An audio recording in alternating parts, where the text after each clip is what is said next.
everyone, it's Sheree from Turquoise Dreaming. Hope you all are having a good night.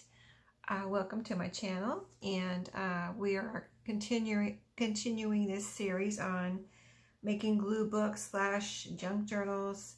And so since I last left you, I've been working on the pages. So the size of our book.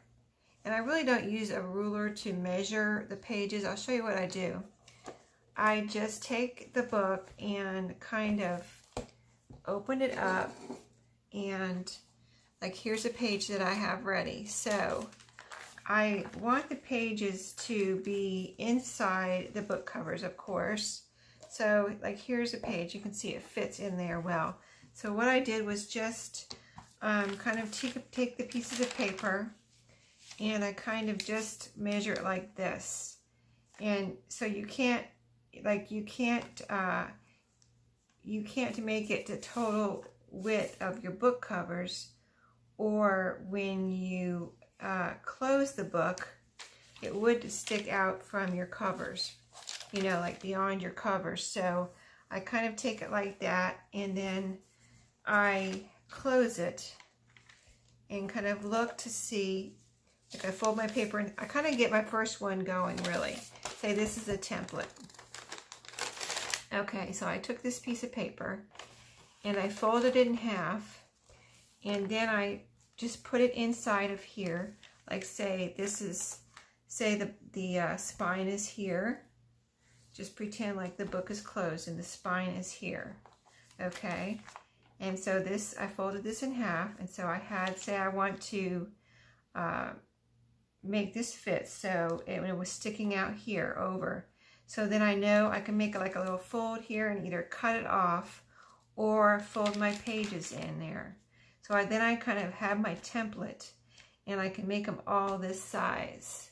Okay, and if I want to measure it with a ruler, I can, and then go from there if you want to measure with a ruler. But you know, all book covers, you're going to have all different book sizes than I do if you're using a book cover. So that's kind of how I get my sizes of my pages, and that's kind of like the biggest size pretty much. You can see it fits, when the book is closed, it fits right inside the cover. You know, it's a little bit from the top and the bottom and a little bit from the side. So that's going to fit. Now I've decided my signatures are going to probably have 11 pages each, and I want 5 signatures. Now usually I do smaller journals like traveler's notebooks and maybe 2 signature journals. So those I usually have more pages in each signature. I have like 15 to 20 or so. So that you have to, when you have that many pages in a signature, you have to worry more about when you're putting your signatures inside of each other, and as you get more and more, they start sticking out beyond each other. So then you have to worry more about, you know, making the edge even and having it so it doesn't stick out over your book cover.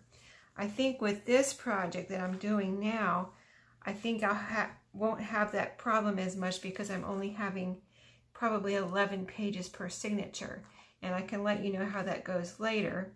But I'm not going to worry about that right now. I'm just getting my pages cut, and so they're either like this size or smaller. So how I'm organizing it, since I'm kind of doing 5 glue books at one time, is what I'm doing this. Okay, so let me put this over to the side, and I'll show you all my pages. I'm keeping them, I'm cutting, I figured out I need 25 stacks of 11, no, I need 11 stacks of 25 to have enough pages for all of my 5 journals, 5 signatures each. So I am cutting my pages. Now here's my coffee dye pages, and actually I had to coffee dye a few more because I ran out. I wanted some line pages in here. Even though this is a glue book, I thought maybe, you know, this can either be covered up. All the pages can be covered up. So I kept that in mind. But in case somebody wanted to write something, I wanted to have spaces for writing too. So I always like to put some lined pages in each of my journals. So these are all of my cut coffee dyed lined pages. And I don't have these clipped because that tells me that I need more in this stack. I'm not done with this stack. So I have this other bunch over here. All of these I have cut and clipped because these are ready.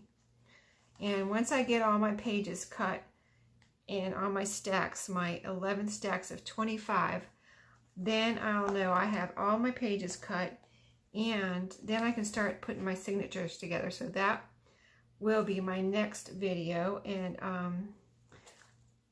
I might decide before then, go through the pages and see which pages I want to embellish. And I might just kind of, it might be easier just to take one stack and, like, say I'm going to embellish all of this type of page, take that over to my sewing machine and embellish all of 25 at one time.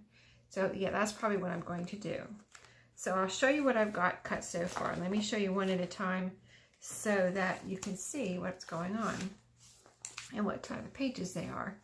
So this is 25 pages from a sewing book, a vintage sewing, and I think all of these are vintage, from vintage books. So like this is a sewing page, and I'll show you how I did it. You can see it's about the same size as that coffee dye paper that I showed you, but this one I chose to fold all the pages in instead of cutting off the edges.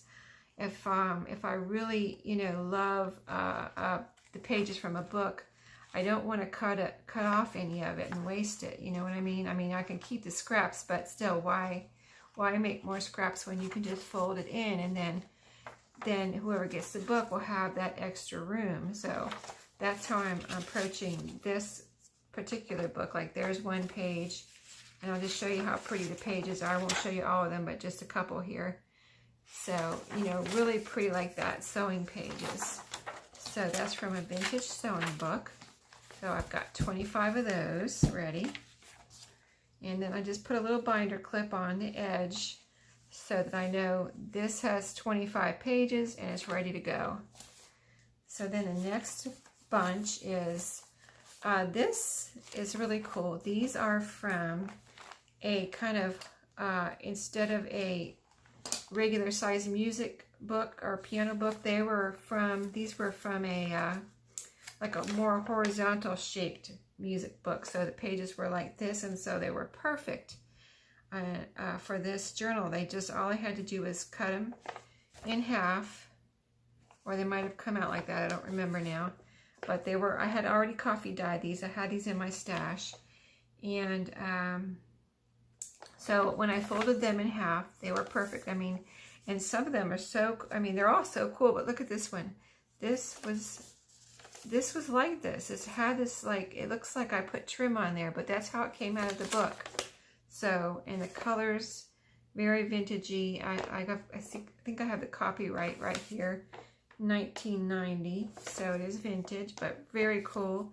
There was a little bit of a, if I had any issues with any pages, I used paper tape. Here's my paper tape right here. And this is how it looks when you put it on. You really can't, it kind of like disappears and you can't see it. So like there was a little kind of, when I coffee dyed, I think a little rip happened right here. So I just covered that over with paper tape.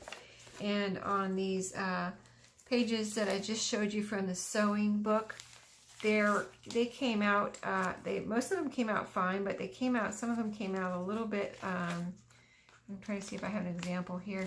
Well, like this, I put paper tape on both sides. If I had any kind of issue where it wasn't that the pages were coming apart, it's just that when they came out, they have these holes from where they were sewn in.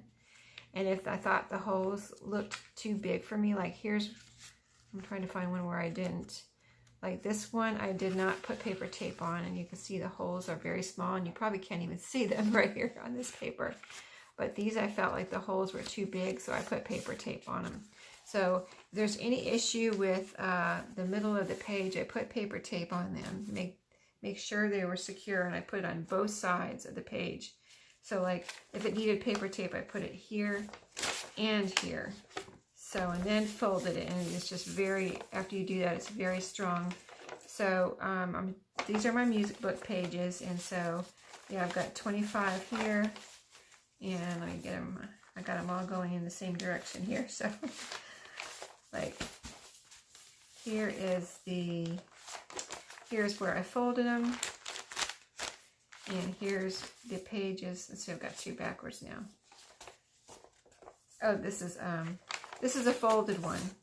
Okay, this was from a different book. Okay, so they're all like this, folded in half. And then I needed one more. I only had 24. I only had 24 pages from this book. So I needed one more, and I took it from another music book and folded it like this.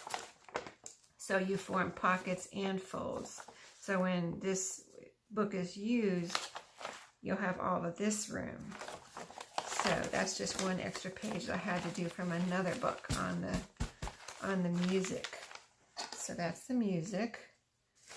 And so that was number 2 of my 11 stacks. And then this is, you can see these are a little smaller.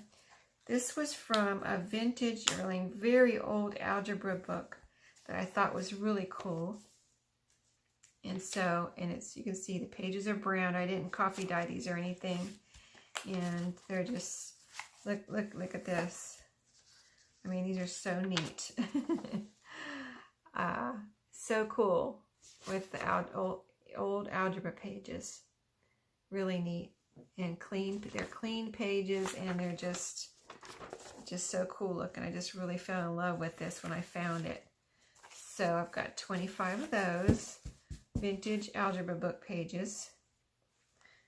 And so, you know, my goal was just to put really cool pages in here, really pretty, some pretty pages, and just, you know, so they can be covered up if somebody wants to use it for a glue book, or they can be used as they are, like a junk journal. Okay, so this was from, let me see if I can remember what this is from. This looks like it was from the old dictionary. And so I found an old dictionary, a very old vintage dictionary. You can see it was sewn in. You can see the holes over here. But the pages are very strong still, where it actually folds. And the thing I like about this dictionary is the pages are thick. Like, you know how some dictionaries, and they're brown, they're old, and you know, you can see there's turning brown. So like some dictionaries have very thin, like almost like onion skin. So when I find an old dictionary that I am thinking about getting them, and I look at it and I get pages like this that are thicker and regular kind of paper instead of that really thin paper. I like this this thicker paper better. I think it just holds up better, and it's usually the older ones, the really old ones are the thicker paper anyway, but that's my old dictionary pages that are going in. And then the next one is, this is from a children's activity book. And these were really cool and old, and you can see how brown they are. And just all different pages. I used one whole activity book and then part of another one to get my 25 pages here. And there's just all kind of cool little, you know, it's a children's activity book. So like, here's the cover. I think I put in here too. Here's the cover I made a page out of. It was the February, like, Valentine issue. And then some of the other pages look like, I think there's some dot to dot in here. And just all kind of little, cool little things that were in this children's activity book. So just really neat stuff. And so, yeah, I wanted to put really neat stuff in here. So, yeah, that's the children's activity pages. 25 of those. Really cool. Put my little clip back on there. And, yeah, those were from, that was from, I think those were from the, like, early to mid-50s. Those little children's activities book I had. And they were the perfect size. So, I used 2 different atlases to make. I really like map pages, so I made 2 different, I believe it's 2 different sizes of map pages. Here's one, And they're a smaller page, so they're like about this size right here. So yeah, that's from one atlas. And then this next one is from another atlas. Let me get that, well, get that back on there. There we go. Yeah. Okay, so this is the other atlas, and I made these pages bigger. Okay, see how big these are. They're about the size of that coffee dyed paper, the biggest, the most large size. And these I folded out. Really pretty pages. And so these all have a fold on them. So 25 of those with the fold. And so these binder clips are, some of them are quite tight, but I'm going to keep my pages together. Okay, so the next one stack is from children's book. And I think, trying to see if they're all from the same book. I think these were all from the same, no, I think these were from two books. I think I actually had to use two books because one book didn't have enough pages for me. So they're just kind of, it is an old children's book from, I don't remember the exact copyright, but it was before, it was like the 80s type of thing.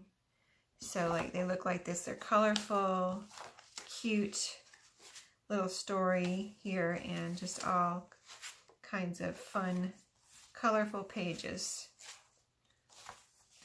So I think I even have the end papers in here that were really pretty. Let's see if I see them real quick. Thought I just saw them. They're really pretty. If I could show you those, that would be awesome. I do not see them. Well, I guess I'll have to, oh, here it is, here it is. These were so pretty. I put even the end papers in here. They look almost like scrapbook paper. They're so pretty. I think there's two of those. So, yeah. That is the children's book. It's a storybook. And the next one is a children's encyclopedia. These encyclopedias that I'm using, these Funkin' Ragnalls, I used one whole book. This is, I think I got 25 pages out of mostly one book, and maybe only 1 or 2 pages out of a second book. Gave me enough of 25 pages. So you can see these are really cute. You know, they have colorful pictures on them, most of them, and just really fun, cool pages all the way through. Just awesome. That's why I love these books, and the pictures and the words and the font and just everything. I love everything about these books and their pages. So 25 of those. So I think I have to cut 2 more stacks to have all my 11 stacks. So my next stack I was going to show you is going to be wrapping paper. I was going to show you this vintage wrapping paper that I have, and it doesn't have a date on it, and I think most of them do not have a date on them, but they also do not have a barcode. So that means it's before 1974 as far as I know. This is American Greetings, and they're all in a brand new plastic package. Never opened and never used.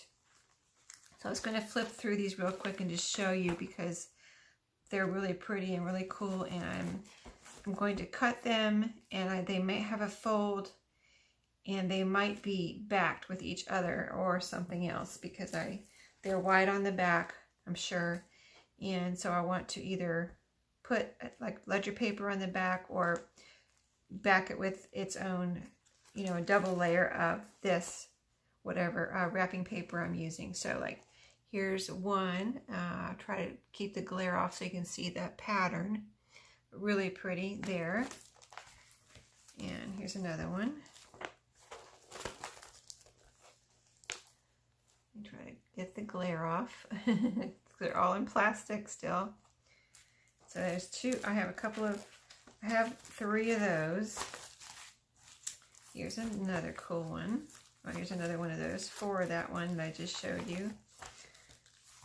This is a pretty one. No barcode. Really cute. This one I love, love, love. Right up my alley here with this blue. Never used. Somebody had this stash. I got this at a thrift store. I couldn't believe when I found it. I just found these and I just picked them all up. I was like, oh my goodness. I picked them all up. I was so excited. So pretty. 2 of those. And this train. Blue train. Trying to get it so you can see it without the glare and see the trains. Just, I guess this side's better. Isn't that cool? So I had 2 of those. And then this one, it looks like, I don't know, it almost looks like wallpaper or something. Like vintage wallpaper. But really cool. No barcodes on any of these. And these are all, I think they're all American Greetings. So yeah, that's going to be a stack of 25. And then the other stack I haven't decided yet. I have some children's books here, sitting here that I was considering. So I'll decide on that. So I'll get those pages cut next. And then I'll come back to you with the next step, which I said is going to be going over to my sewing machine and putting on embellishments, and you know, we're going to deal with pockets and tuck spots and things like that, and then we'll deal with ephemera after that, and then we're going to sew it in. So it's a process. It's a you know, I like to, I don't say I say I take my time, but I don't. What I should say is I don't rush. I don't rush, but I like to get it done, you know, but I don't rush because you know, if you kind of, what I do is even when I finish, I'll let it sit on my desk here. I'll finish a journal, I'll let it sit here on my desk, and then I'll think about it overnight. Usually, like, I don't immediately do a video because I'll let it sit overnight or even for a day or 2, and then I'll think of things that I still want to put into it. Like I'll tweak it for a couple of days. Like, oh, I wanted to do this, I wanted to do that. So I kind of tweak it for a couple of days. After I think I'm finished, I still am adding more things. So, you know, it's a process. So I'm enjoying it. I enjoy every step of it. So we'll see you next time with the starting on the, let's see, we'll be starting on the embellishing. So thank you for watching, and I hope you're enjoying it. See you next time.